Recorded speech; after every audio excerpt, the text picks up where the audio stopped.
Difficult.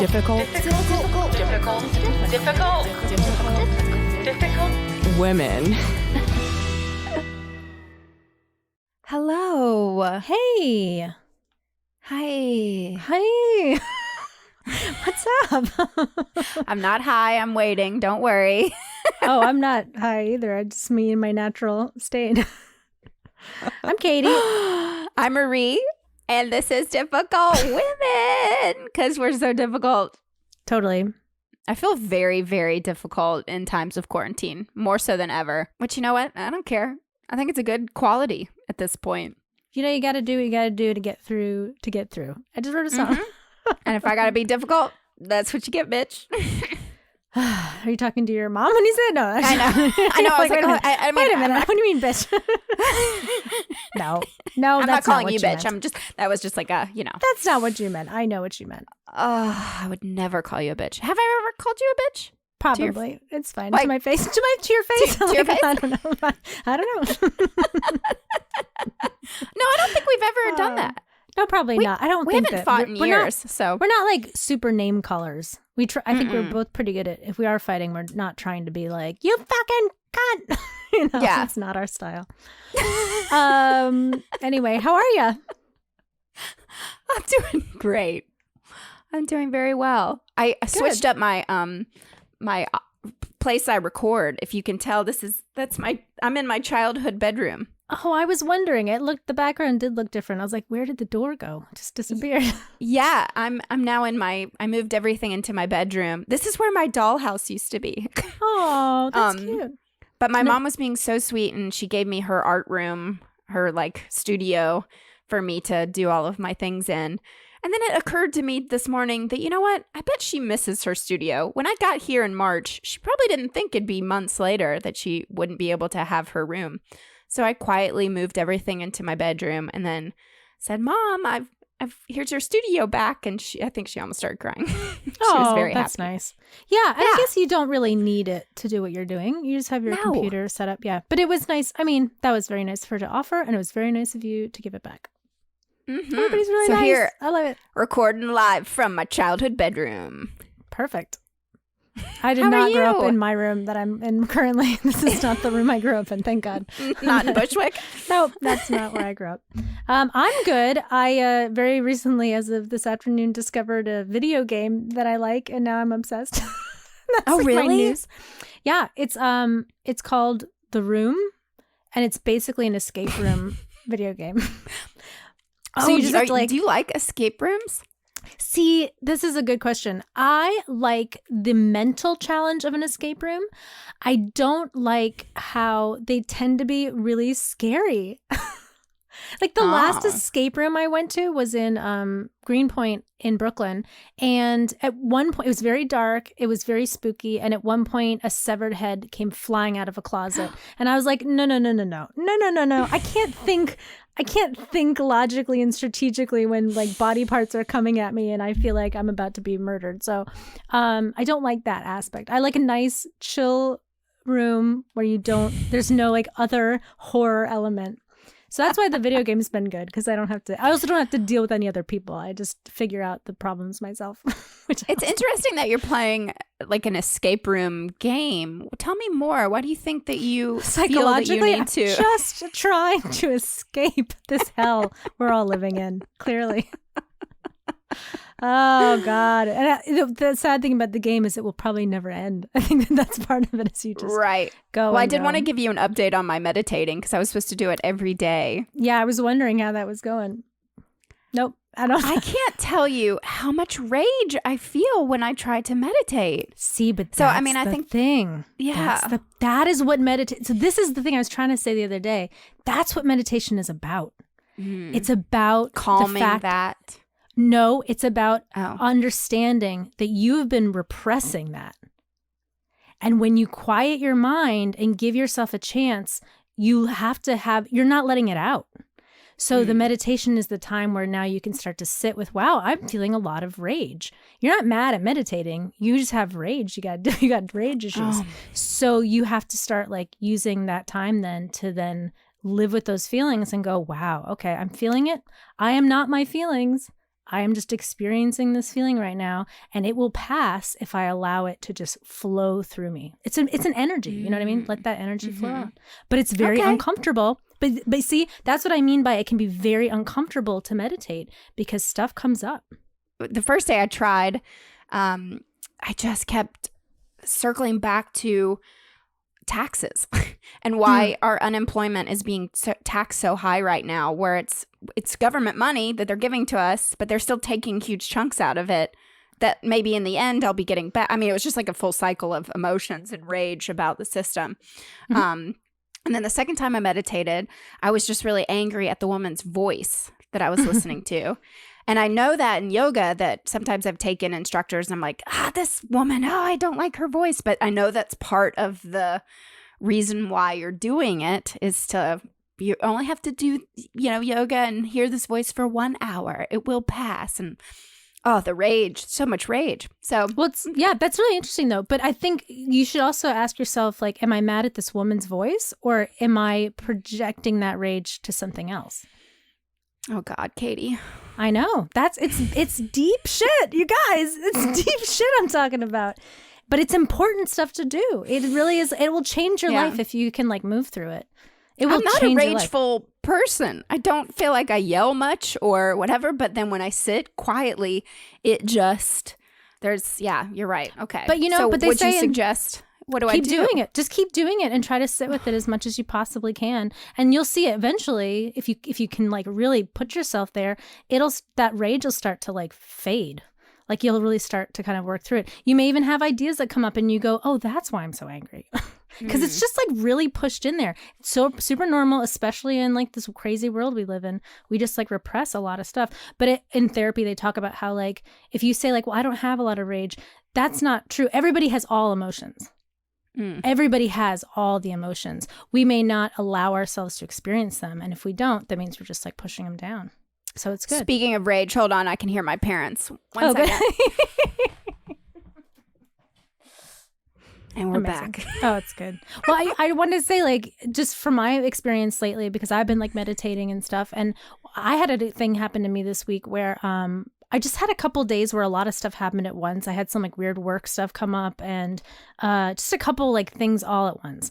And I've been super zen and feeling really like good and chill because I've been meditating and whatever. And I found sort of like a little bit of a rhythm in my life right now. And then to have it disrupted by outside stuff was so disruptive. It was so all of my like anxieties were coming up. All of my like everything was coming up all at once. And I was like, damn, like you think like you have like a handle on something and then you get a wrench thrown in your life and it's like, oh, all this shit is coming up. But then the best you can do is just go like, okay, I'm having a moment. And then you just keep on keeping on and try to be like, I went on for a walk. I got present. I cried in the park. Then I felt great. And then I was fine. Everything's fine. Oh my God. But it's just, you got to let it out. You know what I mean? You got to just like go through all the feelings. Oh, well, a very good way to go through all those feelings. Applying for unemployment? No. Oh, I know what you're saying. Sorry. That's what I'm talking about later. It's our sponsor. You're right. You'll feel so good with those feelings. That's right. Take it away, us. Free stuff is awesome, but free stuff to spice up your bedroom is even better. Select almost any one item for 50% off, and then Adam and Eve loads on the free stuff. Enter offer code HORIO at checkout and get 10 tantalizing free gifts. A sexy item for him, a special gift for her, and a third item you'll both enjoy. And 6 free spicy movies. Ooh! Plus, free shipping. That's HORIO, WHOREO, HORIO at adamandeve.com. And we're back. And we're back. And we're back. And we're back. And we're our back. New show. Let's just say that over and over again. Speaking of being back, we always love it when we get emails from our friends and fans. And we got another email this week from a friend and fan, Taylor. And she had a funny story she wanted to share with us after listening to some of our episodes. And she had listened to our the feminist episode, and she had a story to share, which is as follows. She says, "A friend of mine and business partner invited me to a bluegrass festival her husband was playing in. It was my first bluegrass festival. I was really excited, but definitely didn't think about footwear. So here I am in a cute summertime dress and a pair of heels. As my heels are sinking into the dirt, a woman I knew of who is considered a hard-time feminist approaches me, and through small talk was asking me questions to belittle me. Who invited me there? Laughing, asked me, did they tell you it was an outdoor picnic? My first thought was shame. Shame for wearing the heels. And then I thought, fuck that! I'm a proud feminist and a kick-ass woman. I was then in my 20s and owned my own business and was raising a fellow kick-ass little girl 100% by myself. But because I was wearing heels instead of Birkenstocks, this quote-unquote feminist thought she had the right to belittle me. I immediately said, my partner invited me, and if you're referring to my choice of footwear, I enjoy rocking heels. I'm not sure what shut her up. The fact I used the phrase partner, not realizing until later that she thought I meant love partner, or the fact that even though she tried to make fun of me, I threw it right back at her. Feminism does not fit in a box. I hope she learned a lesson that day from the chicken heels. I learned two. One, I wouldn't let someone publicly belittle me and make me question my awesomeness. And two, don't wear heels to another bluegrass festival because of the inconvenience, not because of the woman. Ha ha! I love that. That is feminism. I love that. That is feminism. And I love that she wanted to rock them. Rock those hills. Rock and them. that she wasn't, and don't apologize for the things that you like. I had that realization the other day too. I just decided, I was like, you know what? I like what I like. Get over it. Yeah. God, I would love to put on some heels and go dancing right now. Yeah, not in the dirt, but it's fine. You know what else I like a lot? You know what else I like a lot, Marie? What? I really like our guest that we're having on today. Oh my God. I was so happy that she was free. I know. She was at home doing what she was supposed to do. Stay home, stay safe, healthy at home. And she was there and we got her. So without further ado, ladies and gentlemen, our dear friend and the funniest woman on the fucking planet Earth, Amber Nelson. Yeah. Ooh, my throat. Oh no. I'm dying. Oh God. Is that a dry cough? Is that a dry cough? Exactly. Stay inside. No, I was Wash your just hands. using my throat all weird. But hey, ladies. Hello, How you doing? It's so nice to see your face. It's been too You long. too. It's been too long. I miss seeing you at Cobra Club, playing your songs, and I'd be dancing around all drunk in the back, loving it. We loved your drunk dancing. Her favorite drunk dancer. How have you been over there? You're in. Well, tell us where you are. I'm in sunny California, which it's good, because there's a little more land, I think, than New York. The last place I lived in New York, I mean, I was paying $400 a month, but I did have roaches fall on my face from the ceiling. Oh, God. And there was black mold and all that good stuff. So, but I can't imagine being locked in there for 3 months. I would just jump out of my fire escape. I don't know how I could do it. Yeah. Well, luckily, I don't have roaches falling on my face, but that sounds like that would be a tough place to quarantine. Yeah, well, you ladies have it more together than I did. You have a nice place. I'm living with my parents, so I don't have it together. But she's got lots of space. No, my situation was weird. I came down to help babysit my little sister's kids, and then everything went to hell, so I just kind of stayed down south. So I'm in Nashville with my parents, paying rent in Brooklyn. So good. Loving life. But we're having you on specifically to talk unemployment because holy hell, what is going on, Amber? I think I wrote some few tweets when I was angry, which I should not be doing things when I'm angry. That's always bad. But I applied for it, and then they wrote me back another letter that said we need more IDs. So I wrote back, and everything was late because it was the mail 2 months ago. Everything was backed up. So I wrote them back again with an appeal from my letter to termination, I believe. And I never received any word back. I checked online. It still said no. So I'm like, what? And I'm calling. And they're like, the unemployment office says, we don't know.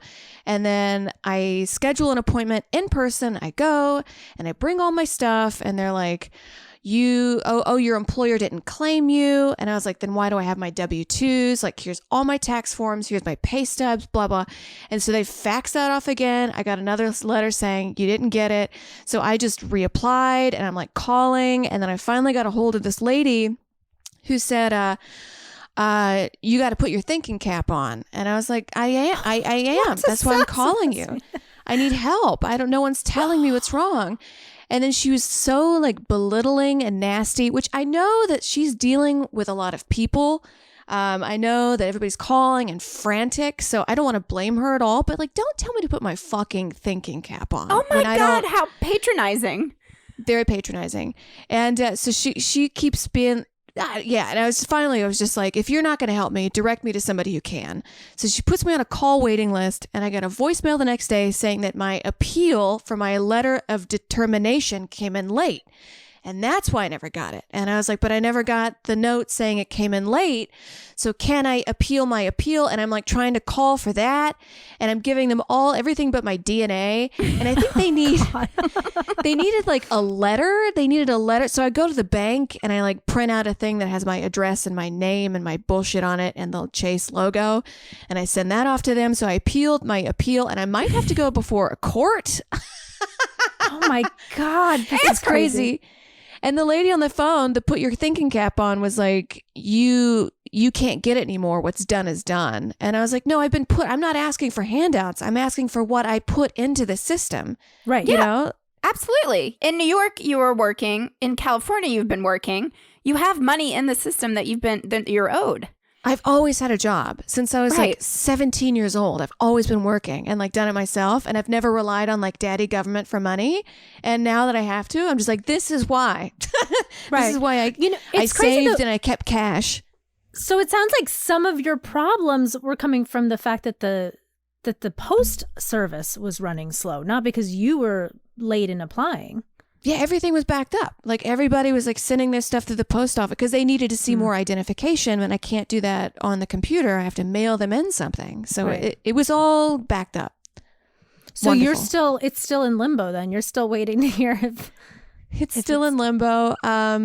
Luckily, I was saving for a European vacation, so all those savings are gone, and my rent is cheap. And some of my fans have like reached out and just like Venmo'd me, which is great. I never asked for money. They were just like, I hear about the unemployment. Can we take a minute and just say your Venmo on our podcast? Maybe people will throw if you a people couple. want to help Amber out, she could use it. What is your I think it's Venmo? Amber-Nelson-6. I'll send you guys a photo of it. Yeah, I'll post it on our descriptions too.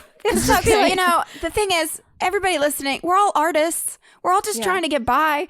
I mean, my situation was, it was so fucked up. My hotel job, they fired every single person working there, even before everyone started firing people. It was like that Monday, I think March 14th or something. They just called and fired everybody. But because they did that, and they did claim us and say like we fired them so they can collect unemployment. So I mean, it's like everybody kind of had to start doing that. But I was just so shocked I've never been fired before, or it wasn't even laid off. They were just like, we're letting everybody go. We have no idea if we can rehire you back because what's the industry going to be after this? And then luckily I have my insurance independently, but so many people just lost their health insurance 2 weeks later. So yeah, this is such a crazy time, and we're supposed to like save envelopes and get stamps. Like, you're like, I just lost my job, and like everybody's dying. What are you talking about? Right. Did you say you said that in one of your you didn't made like a short film and you talked about it, which was a really hilarious short film. Am I right? Yeah, I did. I went on my little fake European vacation. I just drew like on cardboard cutouts of like someone's nonna making me, It was pasta in so Italy. good and hilarious and like also infuriating and like all the things. And you said that at one point they were like, did you save the envelope that came? That, and you're like, are you fucking kidding me? Did I save the envelope? No. Yeah, and she was like, my husband always makes fun of me because I save every envelope and every piece of paper. And I was like, lady, that's when I was like, if you're not going to help me, direct me to someone who can. Yeah. Ugh. That's crazy. But luckily, we have comedy to kind of get through this, right? Hell yeah. And I don't it's not my bag to like feel like a victim or like ask for handouts. Like, so this is like crazy. And I'm just like, how can I empower myself and get on top of this? And, Right. Well, it's funny too, because I was thinking about this the other day, how we're in this crazy situation where we're like those of us at the bottom, and we're not even at the very bottom. And we all know that that's true too. But those of us that are not in the 1% or what have you, we're like scrambling to try to do whatever we can to keep afloat during this time period. And, and on the one level, thank God there are some services like unemployment that even exist at all that we are able to like try to tap into if we can. But the fact that like, the way that they've been bailing all these big companies out, and that the rest of us are scrambling, and then it comes down to like, well, just start a Kickstarter. Just have all the people around you just give you money. It's so wonderful to have fans Venmo, and it's really, really helpful and beautiful, but it shouldn't have to be like that. Like that shouldn't be what. When Oprah was asking people to donate, I was like, Oprah asking us? What is this world? Well, did you see that Amazon was like asking for donations for their employees? Amazon was like, if you'd like to donate to our employees' funds, like, please feel free to donate here. And it's like, no, Jeff Bezos, you have all the money. Like you pay them, just pay them. How much does he make an hour? You It's told like me $1 trillion or something. 36. No, it's like $36 million an hour or something, or a day. I can't remember, something like that. But it's like so Same much difference. money. I mean, It's so much money. I was reading this article, and this is going to sound really mean, but it kind of made me cackle. But there were a few multi-billionaires that were like, I'm going to escape. And they just went off on their yacht. And then they had a crew, because you have a crew to like man the yacht. Right. And some of the crew had coronavirus. So now they all have coronavirus. love it. I love it, because it's just like these people think they can escape something like a virus with their money. And at the end of the day, nope. Like if you get it, you get it. And if you're old and sick, then you're fucked. Like you're not more fucked than, you do have the money to pay for better hospital care probably, but. Yeah, but it's going to get you. Did you see that video of Madonna taking a bath in like a milk bath or with rose petals? And she was like, the virus doesn't care if you're rich or poor. And I was like, I care if you're rich or poor. Give money to people, Madonna. I could use that milk right now. Milk's not cheap. I need to like put it in my cereal. Come on. There was an article floating around this morning of, it was a picture of all these yachts that lined up and said, we're all in this together. And it was like an aerial view. And I was like, oh my God. And the headline read like celebrities, line their boats up to say we're all in this together. And I clicked it immediately because I was like, what the fuck? And then it was like a parody article. But people were sharing it left and right on Facebook. We've talked about this on our podcast all the time of just sharing articles without reading it. But it was just a complete parody. But I know that people were like, oh, I hate celebrities, all this stuff. I'm like, just read the article. It's really funny, actually. There's so much of that going on. And that's why I kind of had to take a step back from like Twitter and Instagram. Like I post my stuff. I do my art or my bullshit or whatever you call it. And then I like log off. I don't want to go on Reddit. I don't want to go. Maybe I'll go on like YouTube and watch Family Guy episodes or something. Yeah, that's great. That's about as far as because everybody's got, it's just people with like, who don't read the articles, and a lot of like mentally unwell people, especially in this time where you're, isolated, just screaming into the universe. I can't absorb that energy. No. Yeah. How are you taking care of yourself? We did self-care last week, and we're all like, I actually, Katie, I wanted to tell you this new thing, self-care. I got a drone. Is that self-care, or is that just like helping watch over the government? I'm going to start, send it over the White House. If they want to watch me, I'm going to watch them. Right. You can spy on your cute neighbors. I'm so, well, yeah. Yeah, they're all just rich Republicans down in Nashville. But anyway, yeah, how do you take care of yourself? You put your phone away, exercise, meditate. Fuck that. I hate meditating. I do exercise. I try to exercise, if not every day. Today I'm like taking a rest on my muscles, but like I exercise, I get a little bit of sun, like a walk. I make my bed in the morning, take showers. I'm learning German. That's great. I don't mean that. That's just funny. Like, I take showers. I'm learning German.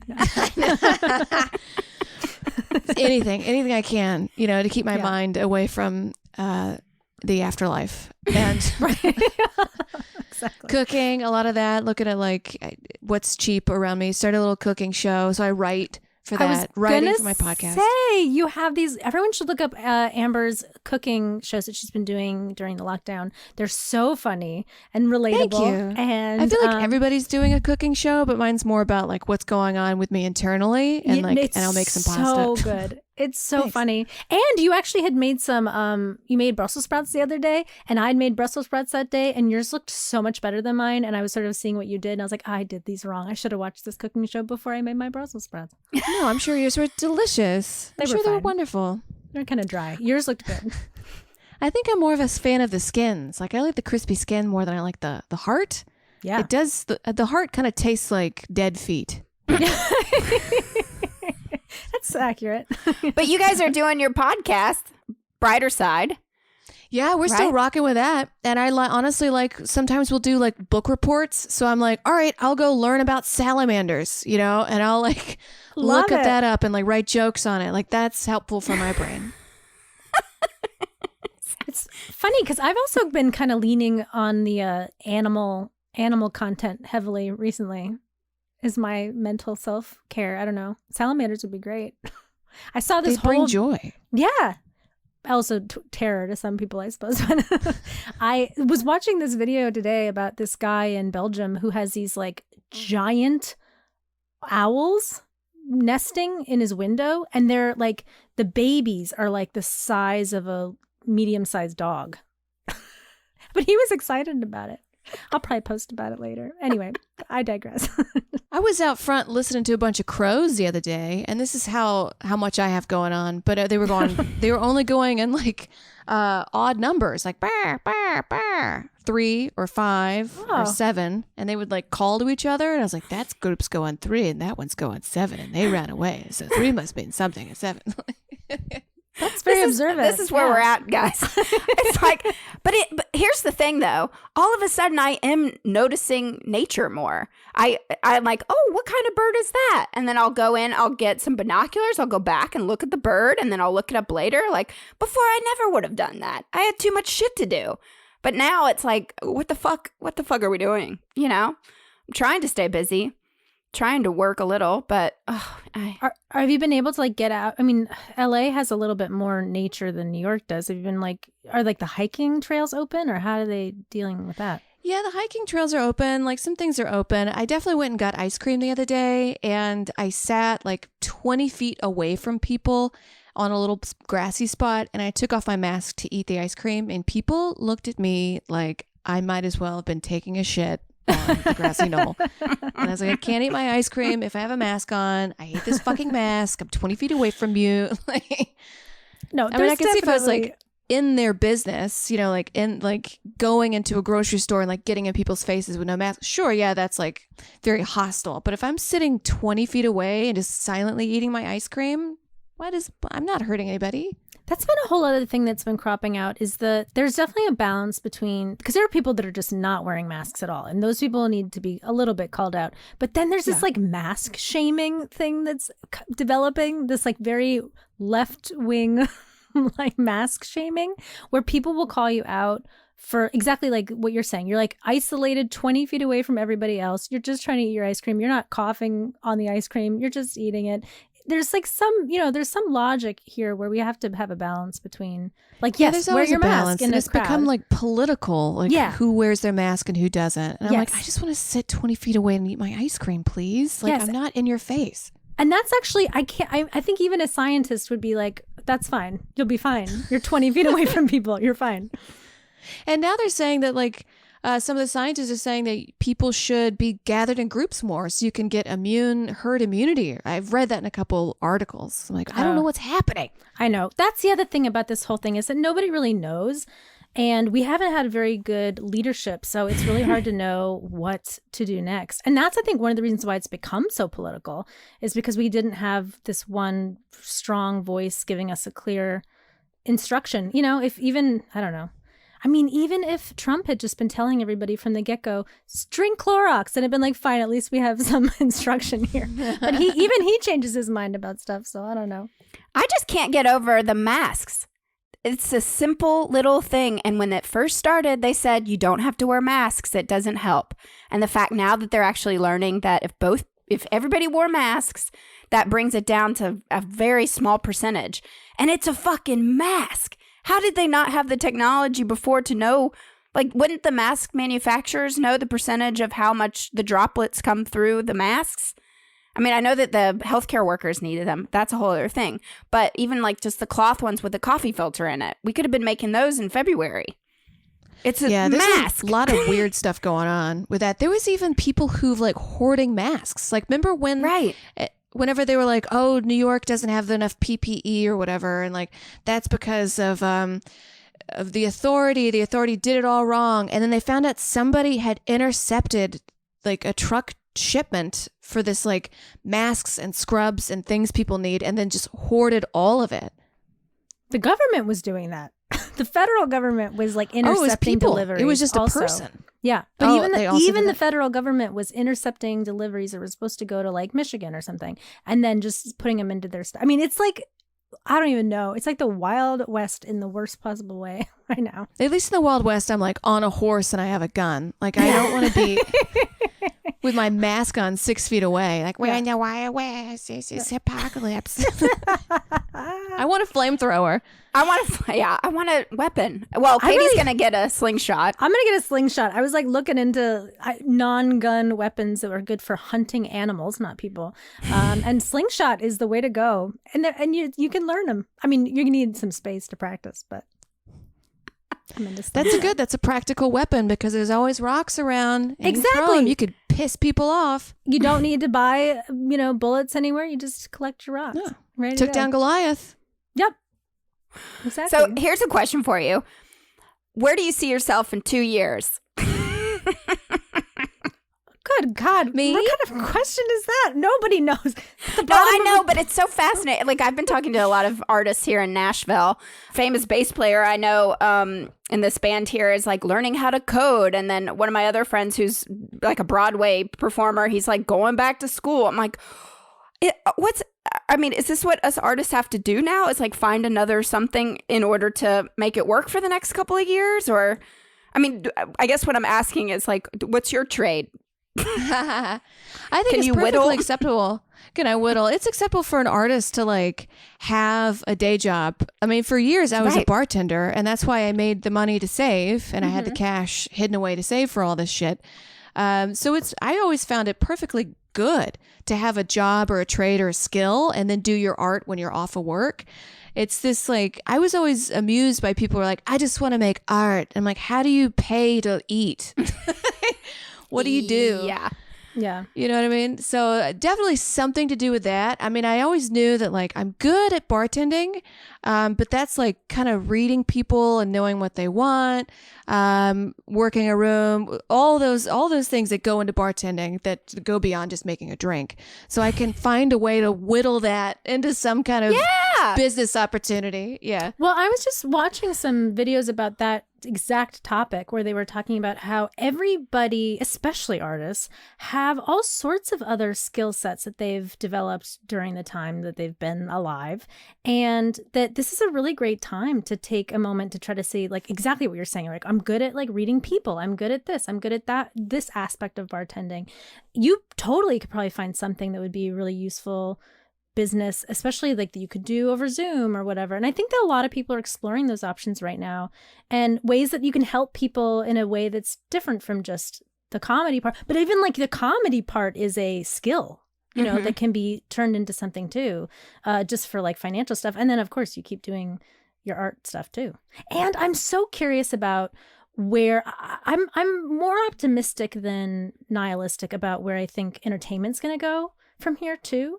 There might be all these opportunities we don't even see coming yet that could open up for us, that we could do stuff from home, or we do, shows that get paid, by Comedy Central, whatever, but they're attainable. Maybe like your cooking show takes off in a way. I mean, you just don't know. Oh, I want that on TV all the time. That's better than anything I've seen on the Food Network in so long. And I'm obsessed with cooking, and I'm obsessed with cooking shows. And especially my dream is to have like an Anthony Bourdain, like comedy travel food show, because who doesn't want to do that for a living?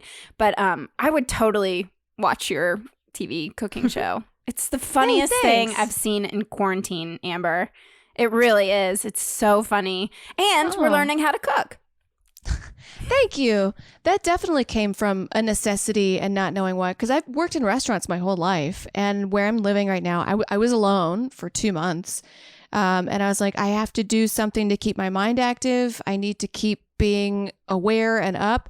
So I was like, cooking, I'm good at that. And I'll just point the camera here. And then I didn't have a camera crew, or like a lighting crew, all this shit people have. I was just like, do it.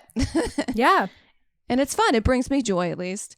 Yeah. But maybe a good thing to come out of all of this is like, I mean, a lot of my friends live in California. That's a big reason why I'm here. And if we could do more stuff on Zoom or whatever, maybe we don't have to live in states with such high taxes. Maybe I can go live in like North Dakota, Right. Yeah. I mean, I don't know their situation. I'm just naming Right. states.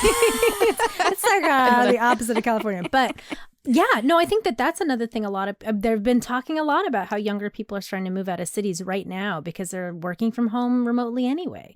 So it might be more possible for us to have a better standard of living, quality of living. Yeah. $5, buy a mansion. Yeah, why not? Oh my God. I miss going to the bar with $2 and getting yeah. getting hammered. And like paying for drinks for the whole room. $2. I do feel like it's going to reset New York City, though. This whole thing has to, and it has to bring down the housing cost of living there. Something's got to give, right? Well, people are already moving out, so I know they're coming to Nashville. Yeah, there you go. But I mean, people have been moving out since the quarantine started, and they're going to the suburbs, basically. Wow. So we'll see. Good I don't for know. them. There's a part of me that's like, yeah, everyone can leave it. I will just have the city to myself. Like, I don't know. I mean, New Yorkers are meant for misfits. That's what New York is meant for. It's meant for people that can't get along with their hometown. So you go to this island where everyone's crazy. It's the crazy island. I love it.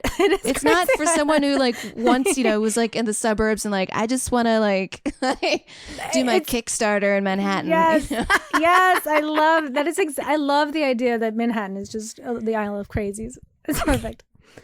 It's like leprosy for the brain. That's where they send all the lepers. Is Manhattan. Yeah. What are your thoughts on LA? LA, there's pros and cons. I definitely am glad to be here for a quarantine because it's more sun and more space. But and you definitely find your kind of niche people you want to hang out with. There's not everybody's a vapid airhead in Hollywood, though those usually are the first people you meet because you think California, you think Walk of Fame, and that's right where that is. Definitely pros and cons. I would say there's definitely, like in New York, you had to have some smarts about you or else you would die in the snow. And here it's a little more comfortable. So there's people I meet that are so dumb. I'm like, how are you alive? Like, how are you breathing right now? It's amazing. It's funny with the living situations. And I mean, certainly California is lovely because of the weather too, but although it's been really hot there, right? Have you been? Yeah, really it's pretty hot. You just wear less clothes. You stretch your arms, less like little tank top, no bra. Drink your juices and eat your vegan food. You do. It is healthier. Like in New York, I would just do like shots of whiskey for breakfast, and I look back and I looked horrible. And like I'm now like exercising and eating well and taking care of my skin. Never That's did good. that. That's great. That's really exciting. And I think there's something really fun about when you get into those kinds of things, those kind of self-care things where you're like, oh my God, my body. I forgot about my body. Like, look at this. I have a body. Yeah. Speaking of places to live though, I just want to say, I feel like I've talked about this on the pod before, but I know I've talked about it with Marie. I am more than ever, I am now obsessed with the idea of getting an RV or turning a van into like a place to live. I've looked it up already. You can live in Brooklyn in a van, like legally. So I don't know. I mean, the worst part is like the showering situation and the bathroom situation is a little rough, but there's a lot you can do in a van. I don't know. Or even just like moving around a little bit. I don't know. Just go like see the States. And you could probably even drive to Mexico, drive to Canada. Just do it for like a year. Yeah. But Katie doesn't drive. That's the downtime. I don't really drive. Yeah. Oh, you don't drive either, Amber, right? No, I don't drive. Driving sucks. See? Totally. But if you needed to drive your van, you'd figure it out, right? I'd figure it out. Yeah. No, I'm a lady. I don't drive. Yeah. Do you just Uber in LA or walk or bike or Subway? Yeah. A bus, walk. It's great. Love it. Yeah. Well, we talked though too about like the future of live performance, and this is something that I sort of joked about the other day, but then I saw people have been talking about doing it. Is you get in your car or your truck or your van, and then you drive into the comedy parking lot, and then you do the show in the parking lot or whatever on top of your van. So I don't know. That's like a thing.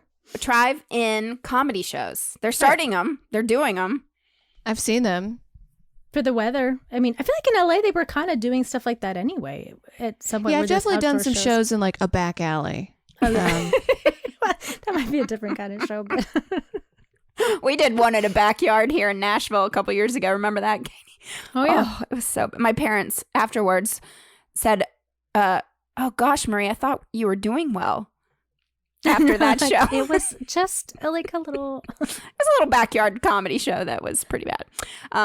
But yeah, I've been obsessed with, when Katie, we've talked about this, but tiny homes. I found one for like, I mean, $7,000 you can get one off of Amazon and put it together yourself. But for like $25,000, you can get a legit 300 square foot tiny home. And then you own some property. And then you have a little house. I have no idea what's going to happen. Spitballing here. I guess if I had a tiny home, I'd want to be like in the beautiful nature. So like I'm out hiking and fishing all day and just kind of laying in a hammock and reading. And then I go back to my tiny home. But a tiny home in a city is like an apartment. Yeah. Yeah. No, I mean, I live in a tiny home now. But in terms of like live performance stuff, I presume you're missing performing and all that? Or how are you feeling about that aspect of your life?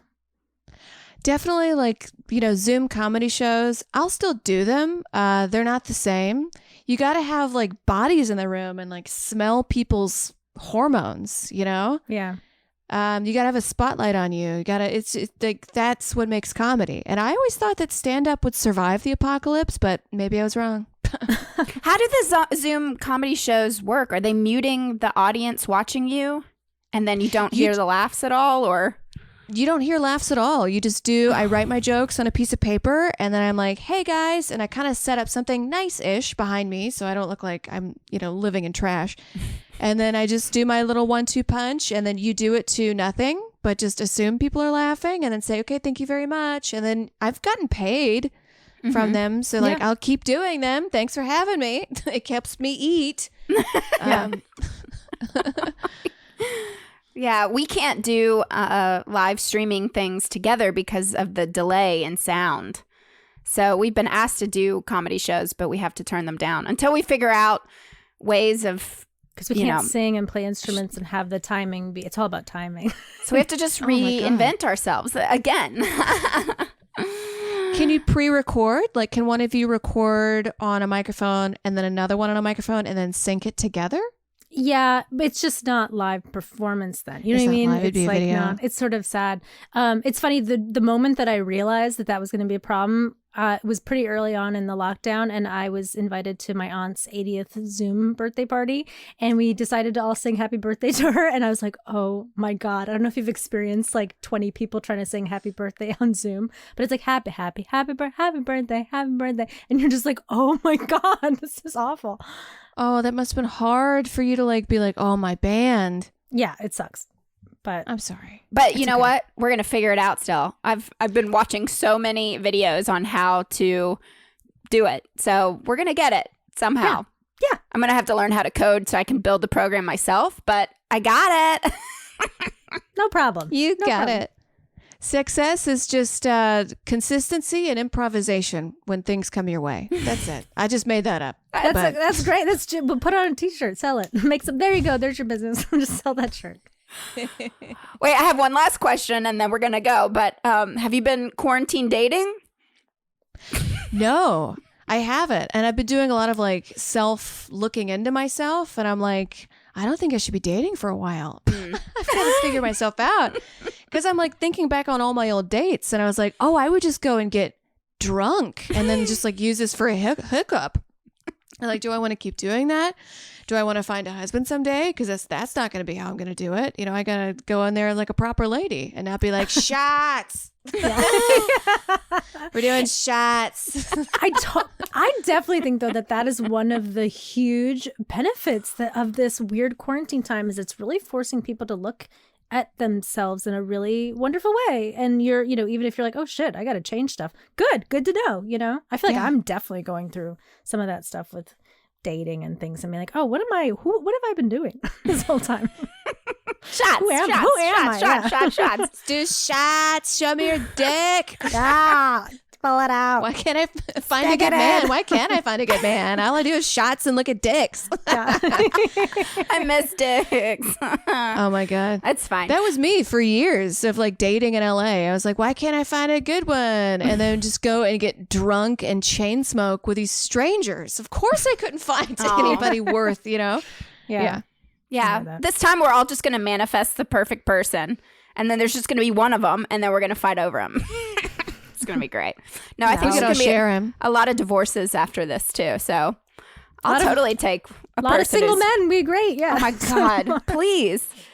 So, well, it's good. I also think there's a lot of guys, because there's a lot of guys in LA, because there's so many beautiful women here that are just like, nah, I'm just playing the field. Yeah, she's smart and beautiful and funny and easygoing and has a job, but I just want to see what else is out there. And like after this quarantine, they might be like, oh, I should have like hooked up with Stephanie and like made her my wife. You know? Right. Mhm. Yeah. Yeah. Oh God, guys. Well, this has been fun. I hope that we all can like send out good positive vibes for you to get unemployment. It's going to happen this week, right? It's going to happen. Yeah, I sent off all my stuff again and my letter they needed and another letter appealing my appeal. And if that doesn't happen, I'll go to court. I'll just keep pushing because, again, I'm not asking for handouts. I'm asking what I've already put in the system. Totally. That's yeah. what's so frustrating about this. But yes, you got it, girl. Well, thanks. Yeah, positive vibes. We can only get through this positively. I mean, I'm saying that as someone who went like spirals and negativity quite easy, but Yes. it doesn't make me feel good when I'm negative. So. And I think that I can spiral too, which is why it's really important that we all just stay chill and cool. Good vibes only. Yeah. What's your Instagram so everybody can check out your quarantine cooking videos? It's Amber Smelson, AmberSmelson. Amber Smelson. She's got the difficult women stamp of approval. You have to we go love follow her. We love Amber. Everybody love her. We'll love you too, I'm sure. I love you guys. Well, once all this bullshit is over, we'll come out there and visit and Please see y'all. It would be nice to catch up again soon. And would you plug your podcast again too? Yeah, The Brighter Side. And we also have an Instagram, The Brighter Side LPN. Yes. Perfect. Awesome. Amber, thank you so much. We love you. Thank you, ladies.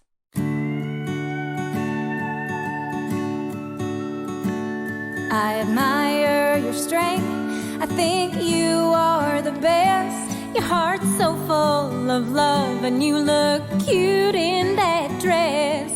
I think about you all day. I do too, I confess. Oh, I just got a girl crush on you.